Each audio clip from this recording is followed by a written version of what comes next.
I've known you 5 years, John. It's gone fast, hasn't it? Half a decade, man. Yeah. It has. Get old.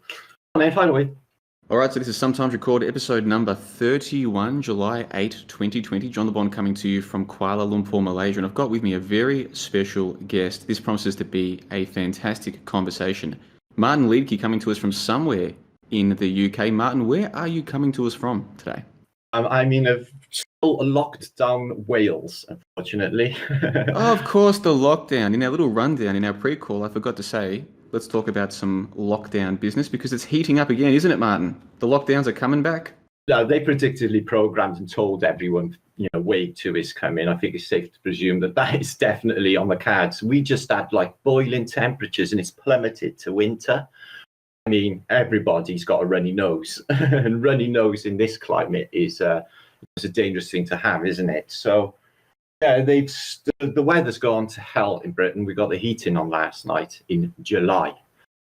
And last week was 35 degrees. So I think there's your wave 2. I think everyone's just going to get ill. People's health's compromised anyway, aren't they, from being in, not exercising properly, not, need stuff to think about, to look forward to. And they've taken that from people as well, Everyone's lives are in limbo, and that just knocks your immune system down in any way, stress and worry. So, yeah, I think it's definitely going to come back. I don't think they're going to let go on us just yet. They've had a massive coup, haven't they? So, well, the city where I grew up, Melbourne, Australia, they just announced yesterday a new 6-week lockdown, a new 6-week lockdown following their previous 6-week lockdown. And this time around, they've got the military keeping people stuck in Melbourne, the city. So there are certain streets and roads that you can't get out of now.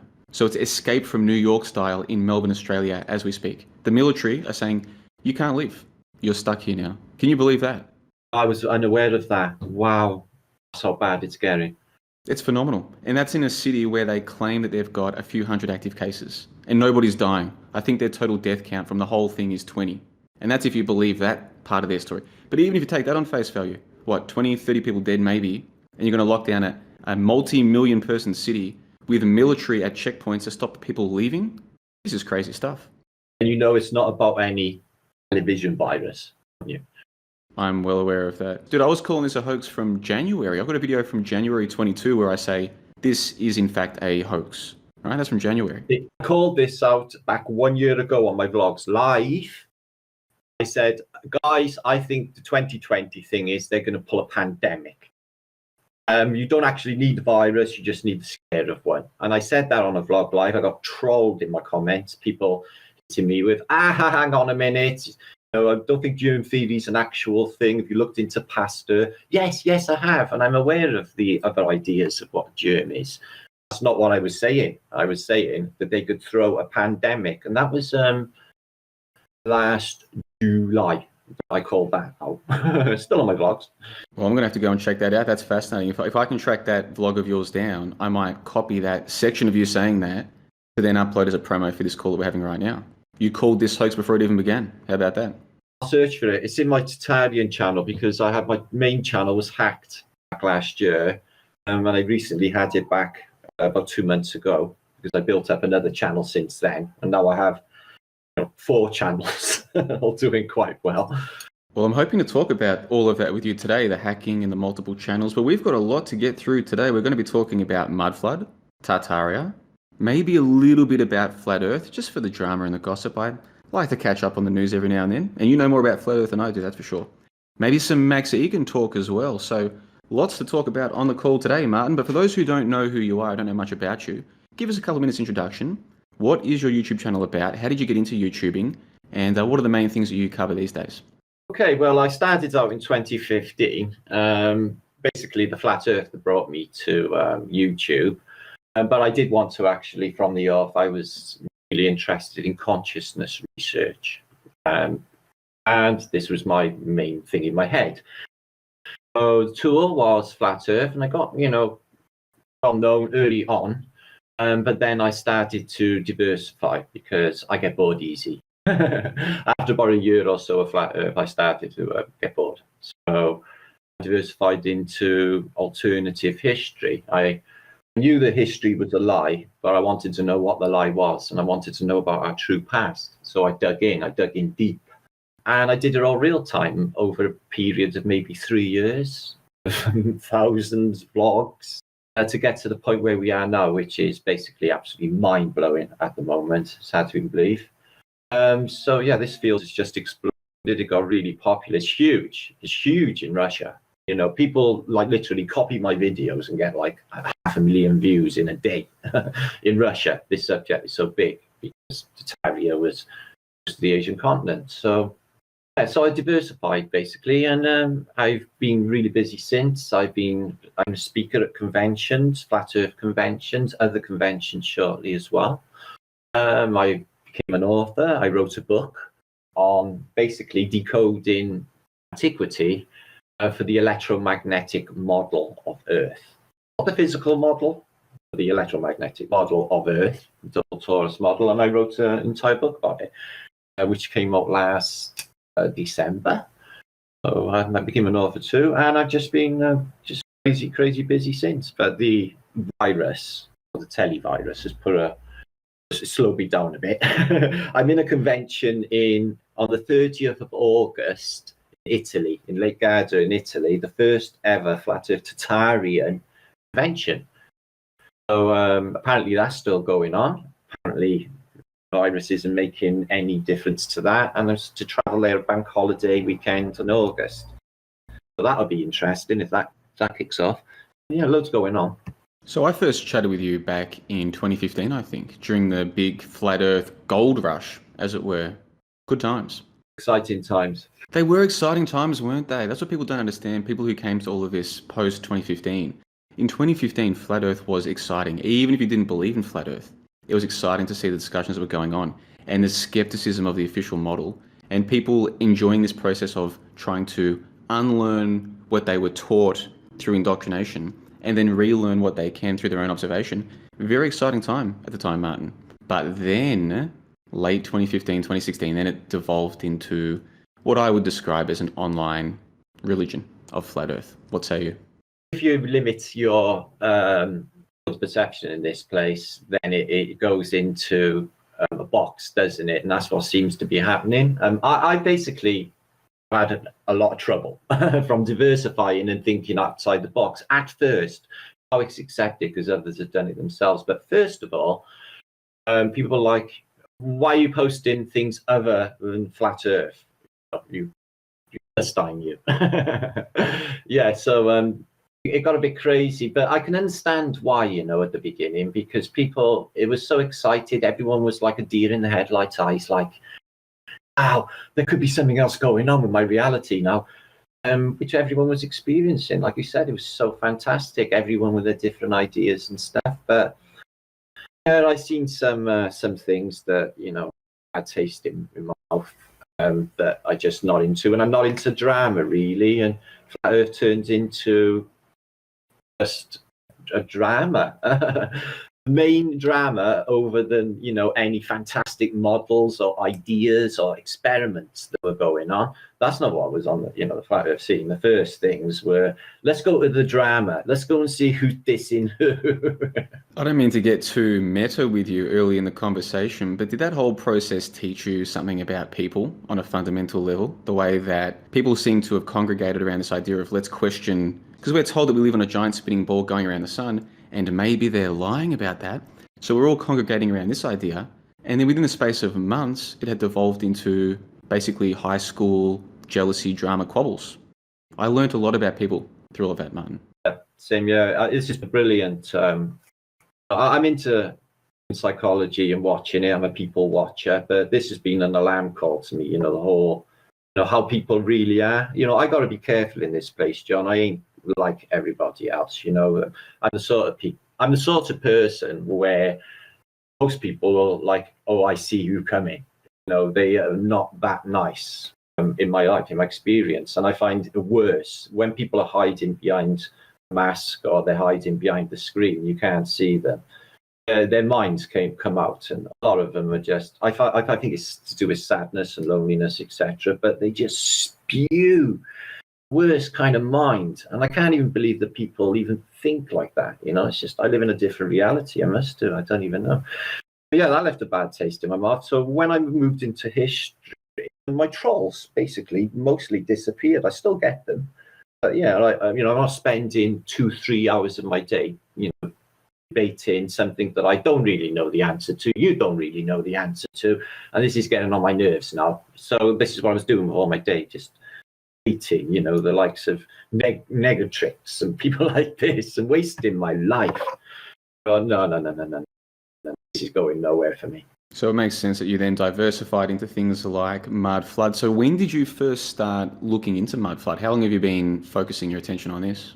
Oh, well, I've been looking at history and everything I've been looking into since the beginning. But I came across this guy in Russia who was having loads of people in his chat. He would ramble on for a few hours, but when he got down to it, he would show you pictures of buildings with these anomalous sub-basements, and he would talk about at some period in the past was a giant inundation of mud plain wide. Something happened here. Some giant event. Could have been a flood, could have been something else. I was in the chat watching this, and I was thinking, this is something.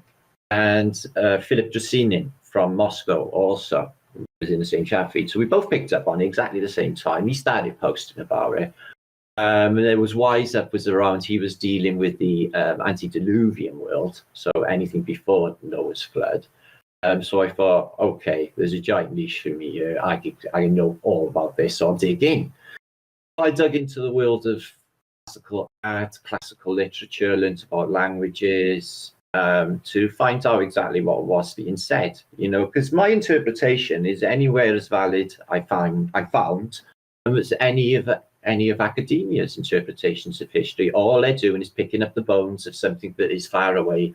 You can't even verify and prove what happened 200 years ago. That recent in the past may as well be 1,000 years ago, because it's so intangible to us.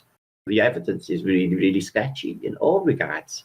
The evidence that we do get of all of this past is in document form, and when you go into the photographic record, all of the photographic record of the so-called Victorian period, photoshopped, layered. They blank out the skies. There's something haunting and wrong with it all. And everybody who goes into it can see, and then they're like, oh, what's going on? And it's really haunting.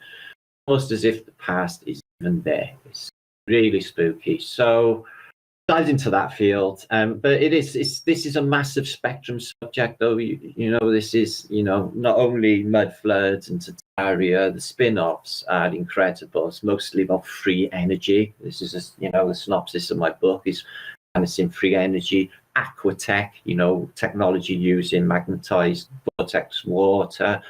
We talk about so many different fields, but the main premise of it all is something that's going to be helpful for humanity as a whole, information for humanity, basically.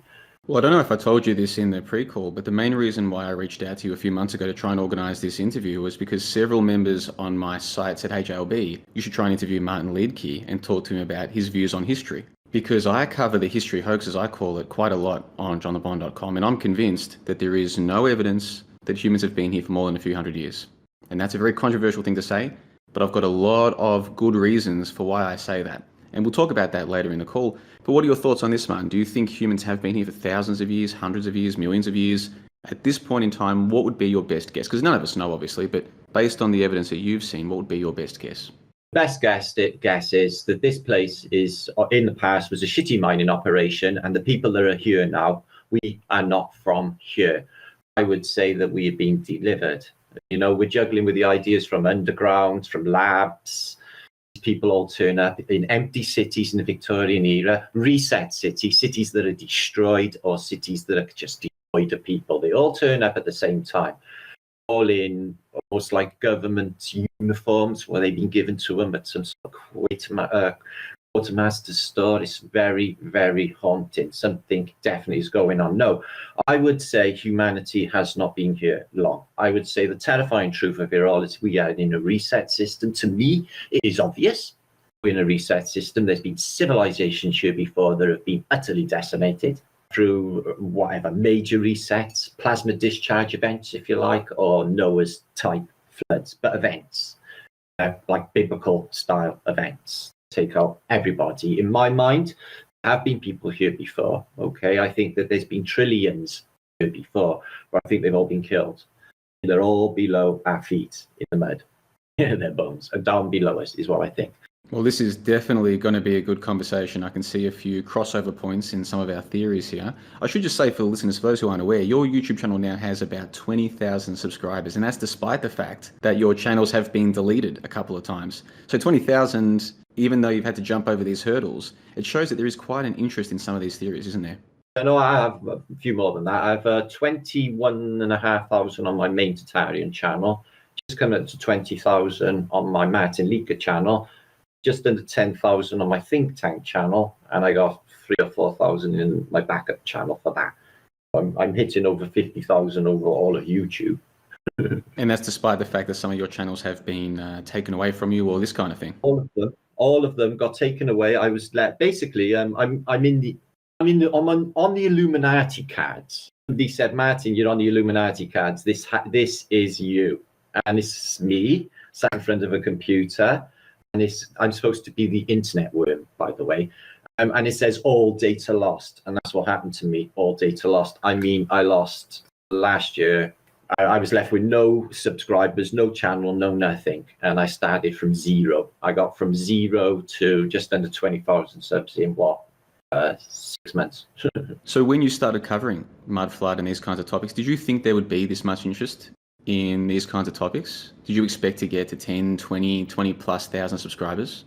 Oh, I thought that I would have a lot more by now. I've been definitely kept down. You know, people are repeating videos of mine from a year or 2 years ago even, and they're killing it on YouTube with exactly the same content. They're picking the links up in my chat, because in my descriptions, because I leave all the links to my videos. This happens all the time. Well, can I say to you, Martin, the reason I asked my question is because, with the greatest of respect, I didn't expect, when I first chatted with you 5 years ago, I didn't think that either of us would still be doing this kind of thing 5 years later. It's been a crazy ride for me personally, I'm sure for you as well. But to see you getting this kind of success, tens of thousands of subscribers on your channels, some of your videos before they were taken down, getting multiples of that in views, I didn't expect to see you have this much success. But I think one of the main reasons you have is because you did divert away from flat Earth, which, as you kind of intimated earlier, some people seem to get stuck in it, if I can put it like that. It's been detrimental to my growth on YouTube, John the Bomb. For about 2 years now, I've had some really big channels approach me and said, if you could just leave the Flat Earth British off to your title, Matt, you would be really popular, viral.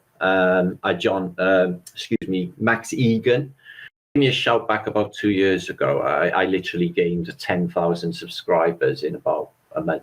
It was ridiculous.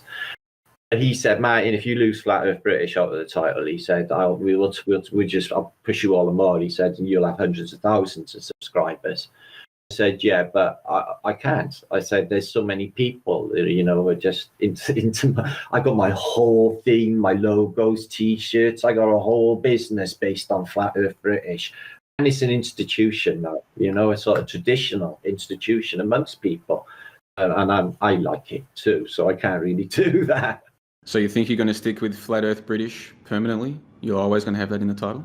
Well, I'm not going to be able to do that when I do the conventions that I'm going to be doing in the future, just Martin Liedtke. But like I said, I would have been a lot bigger had I had decided to take Flat Earth out of the title. But I was basically just, if it was not me, I would have done it for me. I didn't want to do it for the people, because so many people would have been disgruntled, upset. So you said something that pricked up my ears just a moment ago. You said that somebody mentioned to you an Illuminati card game card that reminded them of you. So I've just looked that one up. It's called the Internet Worm. Is that the one that you're talking about? The cord that's holding his hair at the back of his hair is exactly the same colour cord, identical to the one I actually got and I wear. Yeah, so let me describe this to the listeners, because it's a podcast they can't see. It says the Internet Worm is the name of the Illuminati card game card in question. And the image is kind of from behind the character on the card. And you can see his screen. There's a worm with an all-seeing eye coming out of the screen. And the card says, all the data is lost, ! Lost, !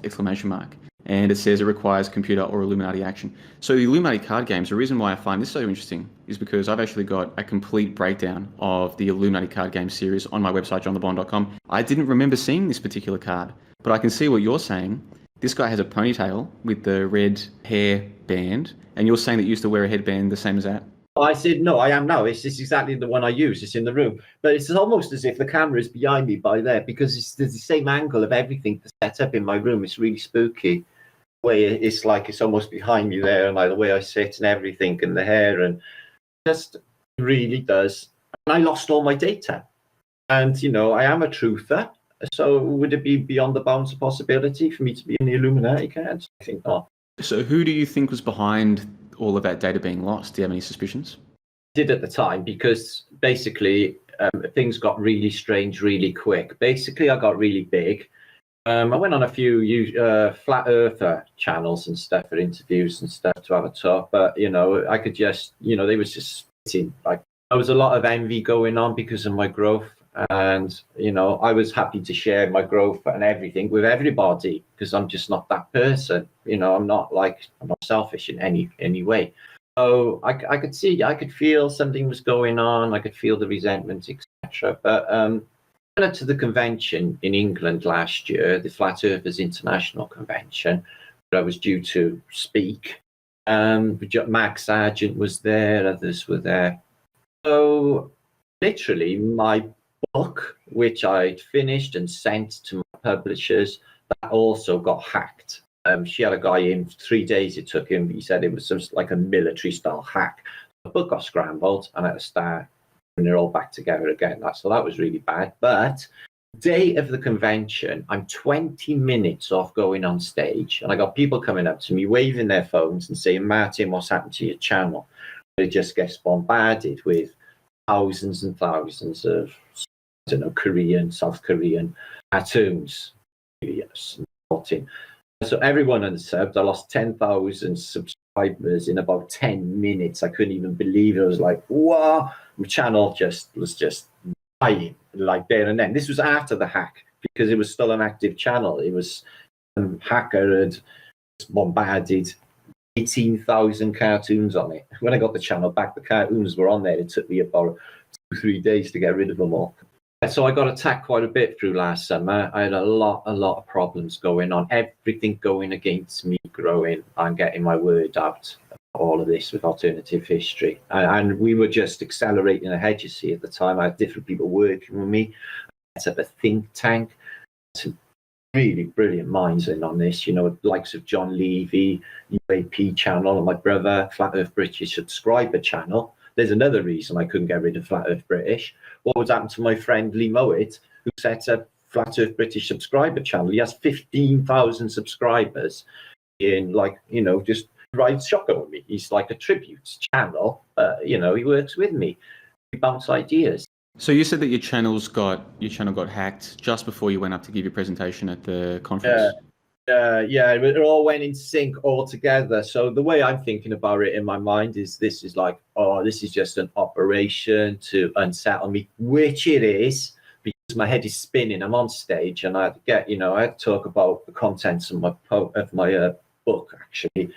My series, The Greatest Secret Never Told, which is like advanced stuff. And I really had to get my head around it. I was making mistakes and my mind kept detracting back to what just happened while I was on stage. I was like, oh, this is not good. They done that to me. They unstabilized me. They didn't kill it. And it just went downhill after that as well. What do you think the purpose is for doing this? Like, it hasn't stopped you. What do you think, if there is a bunch of people, a bunch of humans behind this, what do you think would be their purpose? What would be the purpose of them doing this, do you think? I get a multi-level attack, I do, John, unlike other people. I get personal attacks. I get people making phone calls. I get all sorts. Anything to make me go away. Well, that is not going to happen.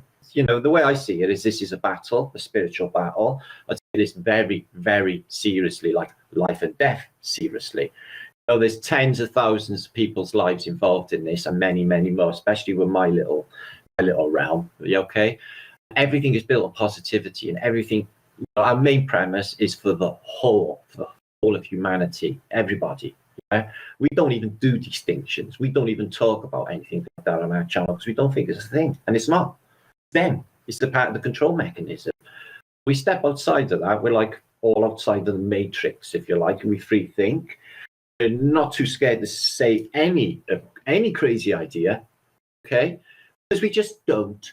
That's what we're willing to do, and it is very, very popular to be able to think freely, without any zealotry of any, faulty mindsets. No, you can't think like that. It's exactly what I want. You can, and I do. Well, that's why I asked the question, because I know a lot of people do think that there is some kind of clandestine group trying to keep the truth down, and I'm open-minded to that. I've had one of my YouTube channels deleted as well. My first channel got to 7,000 subs before it was deleted by YouTube for community guideline strikes, for talking about one of those, school shootings. Talking about those topics, got that channel deleted. I know how frustrating it is, and I'm totally open to the idea that there's a bunch of humans trying to stop us. But at the same time, I do wonder if maybe we've got all of this technology at our fingertips, and even if we do get deleted, sometimes we can come back.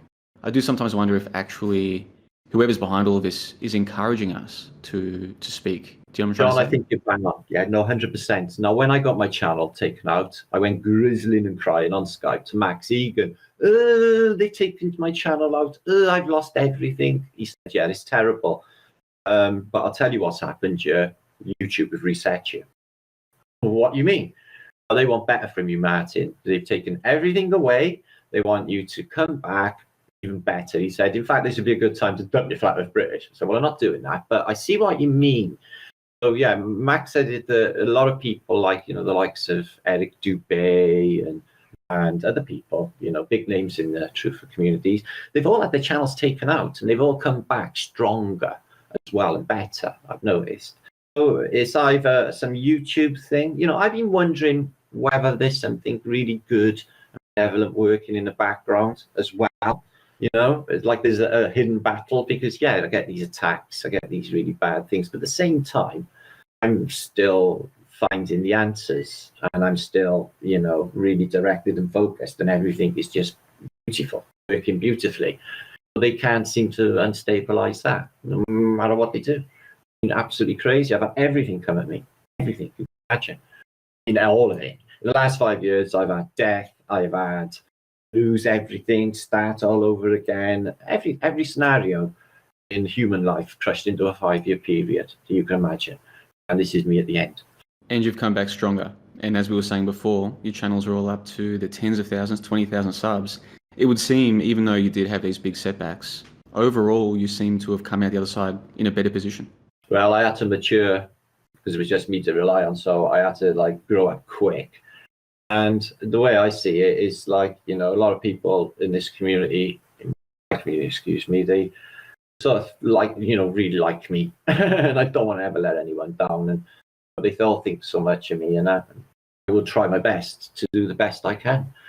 Myself as well. I would try and, in my mind, I think to myself, well, I don't want to be the biggest YouTuber in the world. I definitely want to be the best. That's what I think in my mind. Yeah, and the reason why I wanted to focus on this is because I do think that there is a certain victim mentality that's very common in the conspiracy subculture. And especially certain YouTubers are always like, oh, I'm being attacked, I'm being censored, my channel's being deleted, all these things as though there's some kind of victim. I'm not sure that's a healthy mindset to have, personally. No, not me. It's like then a defeatist sort of attitude as well, really. Oh, I'm being attacked, I can't cope. To me, it makes me want to do it all the more. I'm really stubborn, and I like to persevere anyway. I don't give up. I don't give up at all. It's losing, isn't it? And I'm not in this to lose. So I can see exactly what you mean. But yeah, I could see almost in weeks of losing everything that, hang on a minute, this is going to be a good thing. I could see that everything was kicking off. I could see I gained 1,000 in maybe a day. I thought, all I've done is lost a year. I've lost a year's work, I thought to myself. I'll have to start all over again. I have to get back to where I was. That's what I had in my mind. It took a lot less than that. It took 6 months. But yeah, so I lost 6 months work, got my channel back, all my views, 1,100 videos back on the Tartarian channel. I built this one up, which I really love. I love this channel. way it's organically just evolved, and all the input of different people on it. It's not just been me, John LeBon, there's been a lot of people in on this, bringing me the info. I just put it up there, a lot of them. Well, we're going to jump into talking about that info in just a moment, the mud flood, Tartary, etc. But just focusing on this aspect of the internet and what we can do with it. I think if people surround themselves with a victim mentality mindsets, they will become a victim very quickly. People who surround themselves with abundance mindset people who surround themselves with people who think that this is a good time to be alive and we've got all these opportunities, those people will be better off. And if I can make an analogy to sport, I've played a lot of sport. Many listeners have played a lot of sport as well. When you're in a team that's full of people making excuses, oh, it's the umpire's fault, or the weather was against us today, or we're just not getting good luck, all these things, those teams tend to keep losing, and they tend to infect each other's brains with this loser mindset. Whereas if you're in a team full of guys who are always trying to get better, oh, I made a mistake, I'm going to go away, train, get better, not make that mistake again, constantly looking for ways to improve, again, it has this infectious effect on everyone around them. Everybody starts pushing themselves more and getting better. And I think it's the same in this conspiracy subculture. You've got some people who just hang around with each other, blaming some external thing for all their problems. But I think we can use this technology to help improve each other and say, right, well, here's what I did. I made a mistake. I got better. Here's the thing I'm doing now that's better. Or I had this thing happen to me. I learned some tricks. Now, next time that happens, I'll bounce back faster. Those are the kind of people, Martin, that I prefer to be around, rather than the people who are always like, oh, boo-hoo, YouTube deleted me again. It's like, why am I listening to this person complain? It's ridiculous. 100%. I 100% agree with everything you just said. It is infectious. I don't do it. I don't think like it anyway. I'm certainly optimistic about everything. Let's keep the vibration up with my community. If we see anyone in trouble or sad, we try and help and support and turn it into a good thing. But you bang on everything you just said. Yeah, there's so much good can come out of this, and mixing with people who are subject to abundance. This is the type of mindset. This is the winning team. I agree completely. And I think what you're doing online is proof of that, Martin, because as we've already gone over, you built up the channel, you lost it. You've built it back up, tens of thousands of subs. Now you're doing these conferences around the world. Hopefully you'll get to go to Italy later on in a few months' time. This is fantastic. And it's all been made possible thanks to YouTube and the internet. So rather than look at the bad sides of YouTube, I'm like, let's look at the good sides. People like Martin has gone from being a guy who was just interested in flat earth to 5 years later, he is writing books about mud flood, Tartaria, going to conferences, meeting people, having fun meeting people. This is fantastic stuff. And it's all been made possible, whether people like it or not, thanks to the internet, social media, YouTube. These are the good sides of all of this. Let's focus on the good sides. It's been fantastic. It's been the best time in my life. It's been so enriching, so rewarding, the information, the whole experience, the people you meet from everywhere in this place. It's just been the best experience ever. That's exactly what I wanted to hear. And you have gone to quite a few conferences, haven't you? I was in the first ever Flat Earth convention in the UK for probably since Rowbotham's day, or maybe in the 70s, maybe in Ferrari's day, I don't know. That was a big event. That was covered by the world media. All of the newspapers were there. I was in the Guardian, the Telegraph. I did a big spread on the convention. When they came to me, I had a really good write-up of the Guardian and all the press. They said, we were baffled. He was like a child high on sugar.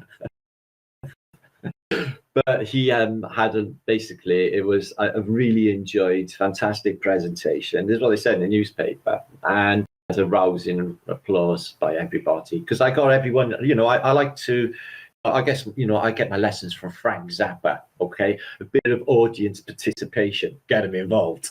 They love it. So I like to walk around the audience, stop and talk to people, give them a hug.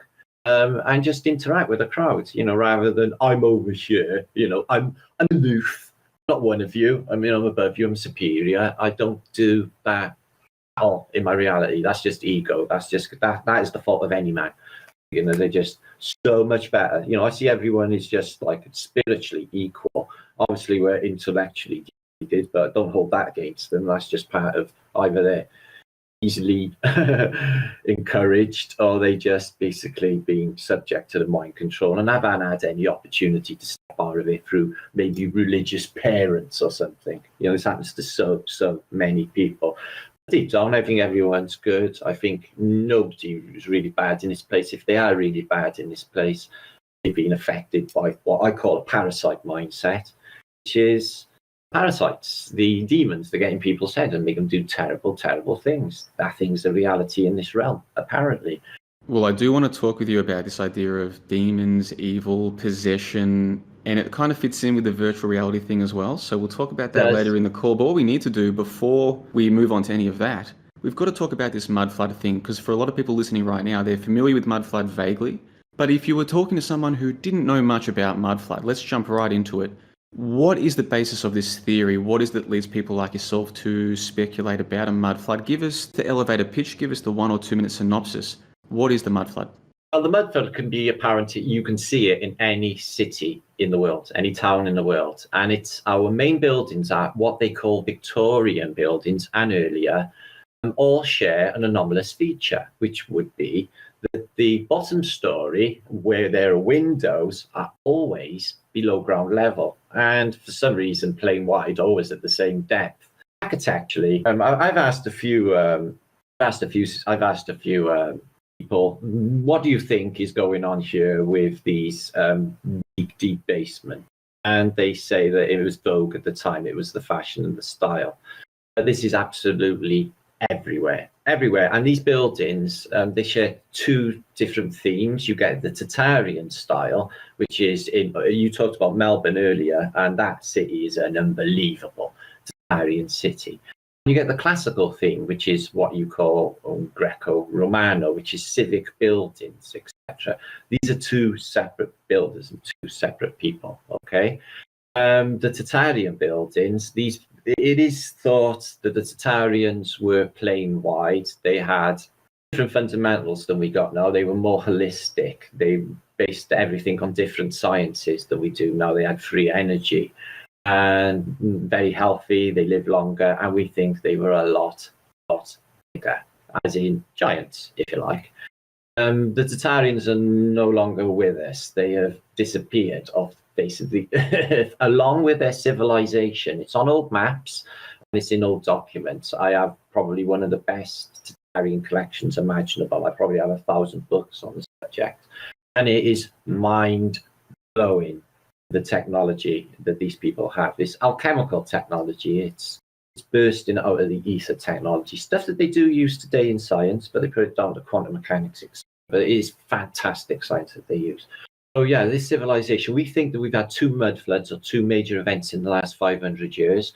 And we also think there's possibly been an added 1,000 years because there are so many anomalies with the dates. I'm starting to think whether some of these periods in the early medieval period, as in the 14th century, 1400s, 15th century, actually there at all. I've been studying the artists of the time and their dates that they leave on their pictures and stuff. And none of them seem to ever put the date. And I can't remember the last time I even seen the date of 1400s put into anything except stone, which can be put there any time. In fact, the documents can too. So a lot of these periods are very, very anomalous, and they call the Dark Ages because they're not even there. So we can't find out anything about our past. In fact, even 100 years ago, the Edwardians of the First World War, if you asked them the story, and today, what do you think of the Edwardians? They say, we don't know. It's really sketchy. Yeah, it's so recent. We should have more information, but we don't, because control on the history. They change it, they tweak history real time so that nobody ever gets a clearer picture of what these people who control this place are really up to. And I think now the circumstances, now everyone will think, yeah, that's definitely a scenario. Back to the mud flood. What could cause such an event? Flood and volcanoes and catastrophic events happening plain wide. If the place was inundated with deep water and then the water receded, we think this happened in somewhere in the 1500s or pre-Renaissance, to the Renaissance, the Enlightening. America and large parts of Europe were underwater. This is in the official narrative. You can find out parts of this through like Holland and Germany, the St. Felix events. I've got documents on my channel which would prove through translations that all of Italy was underwater, including Rome, at this same period. So everything was inundated. There was a major flood, like a Noah flood, a lot more recently.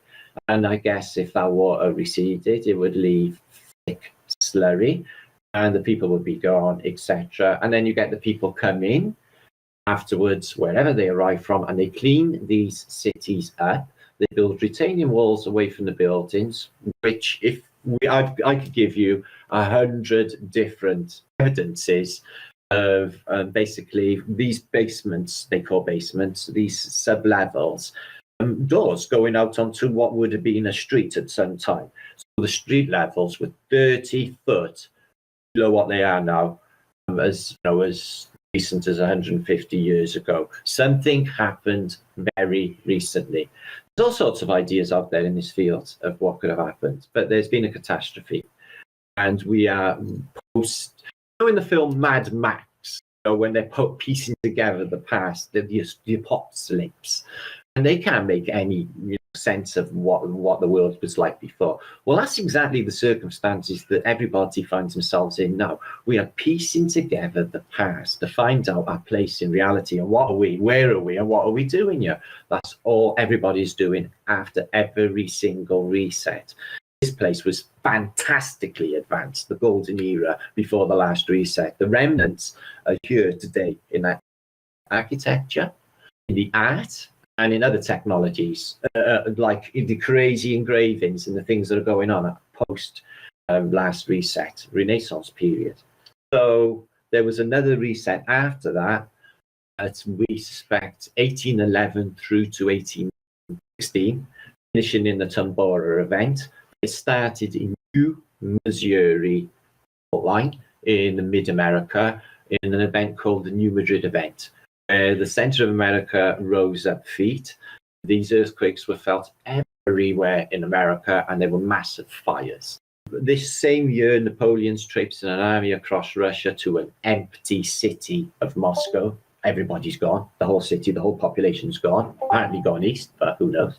America is at war of independence. The White House is burning. Everywhere in the world, in the official narrative, is in flux in this period. And there are major, major events, unprecedented events. So we think that killed a hell of a lot of people. We think that killed like a lot of people. And they will cover it, the amounts of dead, with the excuse of the potato famine or the cholera epidemic that infected every watercourse on Earth. And epidemics are to blame for all of these loss of people.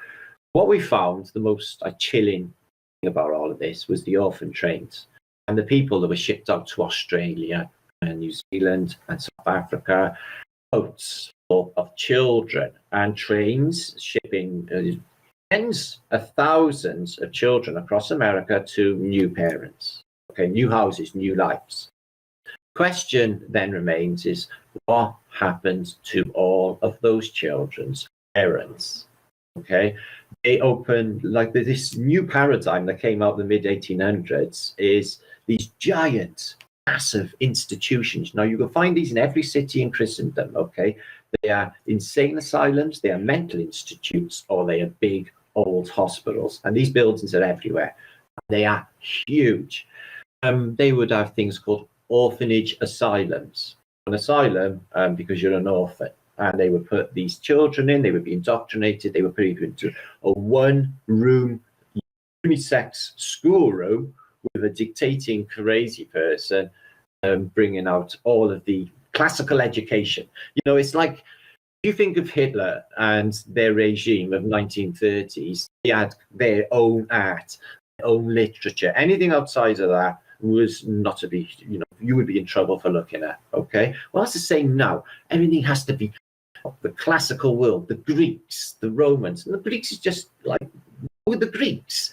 The Greeks is a colloquial term for anyone in the Eastern Mediterranean. You want to be more specific, but they never are, And they never mention the Phoenicians, okay? And, history is so tainted, they keep you away from the real story by psyop after psyop that loads of people will run with. And biggest criminal of them all is one of the biggest criminals of them all is religious institutions or official institutions of religion, and brainwashing people and controlling them. This is why these buildings are all over.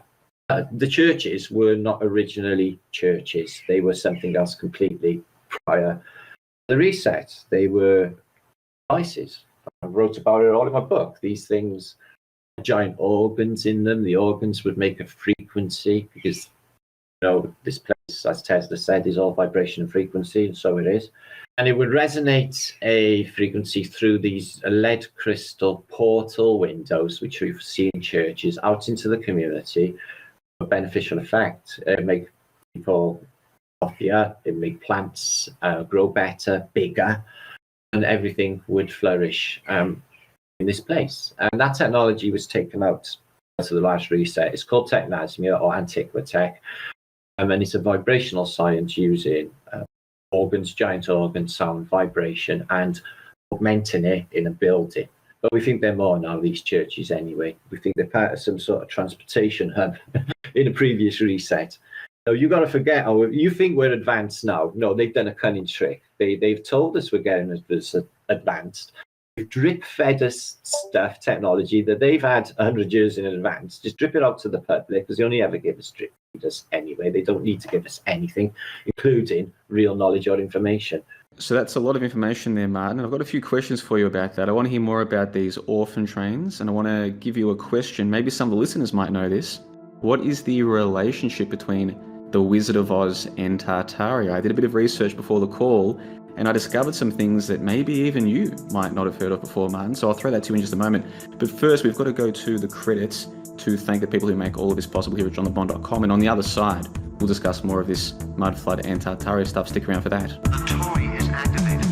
This presentation made possible by the members of johnthebond.com, including the full members, as of July 2020. Adam, Adrian C, Alpha X Omega, Al, Anthel, AP, Archer, Baltimore, BCNU, Bendy Water, Big Dave, BM Seattle, Brandon Berry, Bravo, Callum, Chad Pilled Radio, Chad 628, Chris 746, Chris Langton, Cruiser Now, Carryman 11, Decode Reality, DB User, Dante from New York, Dim Eyes, DJ Mo 1987, Dr. My Eyes, Fenzig, Fly Fisher, Freedom Dancer, French Bull Dab, G Pop, History Buried, Jimbo, Jimmy Scala, K-Bone, King Raz, Clink39, Nightly News, Laura Mars, Local Chump, Lux Invictus, Mark J, Mass, Matthew V, Maddie Reynolds, Matthew F, Mero District, Mezzy, Mum with Sons, Mongo, M. Rutkowski, Notosphere, Negan Tropic, Nocrates, Noise Nest, Off Story, Pango, Permaculture Hill, Phantom, Philharmonic, Philip, BBG, PJG, Ponsot, Ravi, Rico, Rick K, Salzburg Gold, Sarah Ha, Senpei, Shadow Tiger, Sid, Smarty Pants, Steffes, Still Fiona, Stones Maverick, Sunny, Taboo Rasa, The Merovingian, The Portland Thinker, The Prophet 49, Taiki Limited, Todd P, Top Secrets, Truth Grasshopper, Uninspired Thought, Veloset, What's Up Sport, and Who Knows. They're the people making all of this possible here at johnthebond.com, so if you're enjoying the presentation, they're the people you should be thanking. Now back on with the show. So Martin, you gave us a huge data dump there on mud flood and Tartary, a solid 5 to 10 minute elevator pitch. I loved it. It was fantastic. Something that you said caught my attention very quickly, these orphan trains. I've never heard of this. What on earth are you talking about? It's more than orphan trains, it's orphan ships too. There was ships like the Royal Tar, which would carry thousands and thousands, just like you would imagine slave ships in the old world, they're identical. 1 or 2 adults watching over them, and they would be taken out to populate and taken out massively to Australia and the colonies, including Canada. The Nova Scotia, Newfoundland area of Canada was populated by these foundlings, we call them. These trains were just bringing, the numbers are astronomical. If somebody was to do a tally, it's in the millions, and these parents are missing. And these children, just like, we don't even know if, did they have parents? They just show up.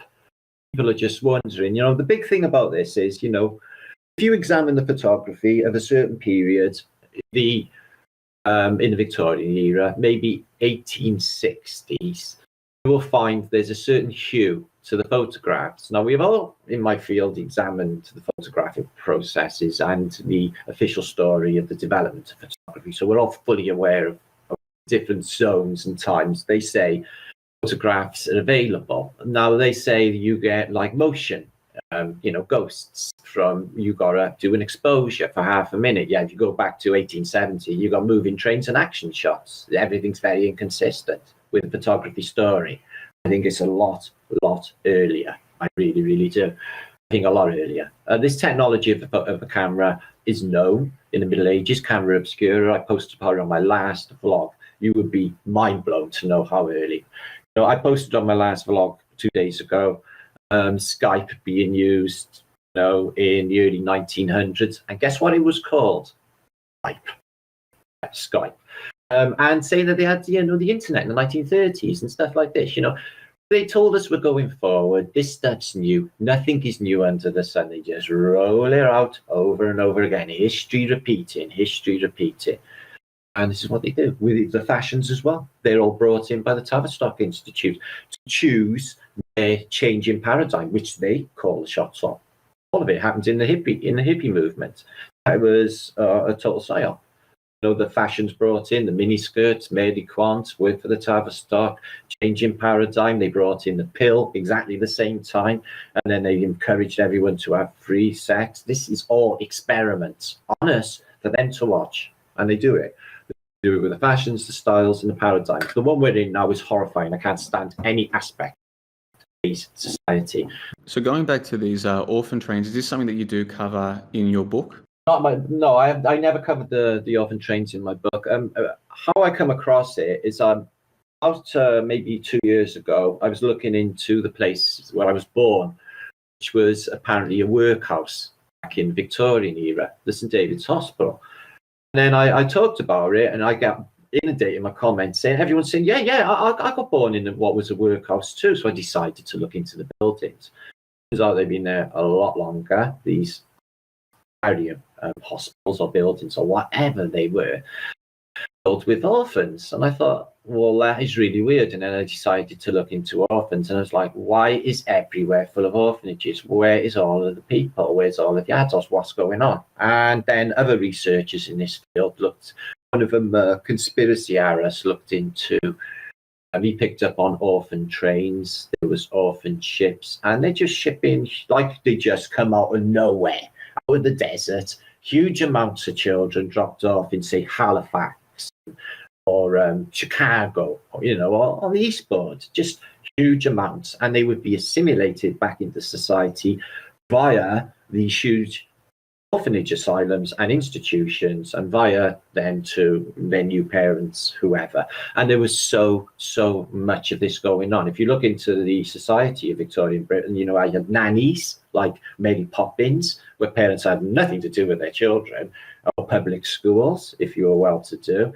Everyone else was either, if you were one of the people, you would be a child slave. Most children that were brought in would be into a world of abuse, child slavery, and working in vast numbers in things like textile mills in Britain. But they just large amounts. But, why we're saying they're arrivals, new arrivals, I'm doing a vlog on it tonight, in fact, part of that.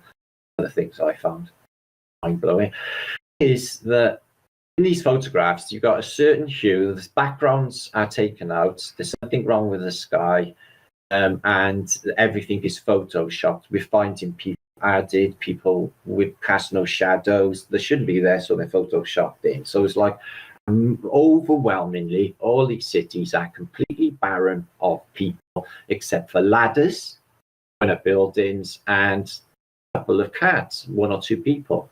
Not ghosted out. There's just no one there. In cities of well over 1 million people, it's just the strangest thing. So I think after a reset, maybe they even used, I think, like one of these psyops now, these viruses, just to clear areas.